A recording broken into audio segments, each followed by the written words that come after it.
നമസ്കാരം, കൊട്ടാരക്കര മീഡിയയിലേക്ക് സ്വാഗതം. കരുവന്നൂർ കള്ളപ്പണ കേസിൽ CPM-ന്റെ സ്ഥലമടക്കം 29 കോടിയുടെ സ്വത്തുക്കൾ കൂടി കണ്ടുകെട്ടി. ED CPM തൃശൂർ ജില്ലാ സെക്രട്ടറി MM വർഗീസിന്റെ പേരിലുള്ള പൊറത്തുശ്ശേരി പാർട്ടി കമ്മിറ്റി ഓഫീസിന്റെ സ്ഥലവും CPM-ന്റെ 60 ലക്ഷം രൂപയുടെ 8 ബാങ്ക് അക്കൗണ്ടുകൾ അടക്കമാണ് കണ്ടുകെട്ടിയത്.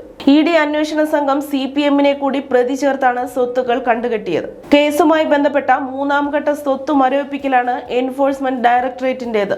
29 കോടിയുടെ സ്വത്തുക്കളാണ് മരവിപ്പിച്ചത്. ബാങ്കിൽ നിന്ന് ലോൺ എടുത്ത് തിരിച്ചടയ്ക്കാത്തവരുടെ സ്വത്തുക്കളാണ് കണ്ടുകെട്ടിയതിൽ അധികവും. CPM ജില്ലാ സെക്രട്ടറി MM വർഗീസിന്റെ പേരിലുള്ള പൊറത്തുശ്ശേരി പാർട്ടി കമ്മിറ്റി ഓഫീസിനായുള്ള സ്ഥലവും കണ്ടുകെട്ടിയതിൽ പെടുന്നു.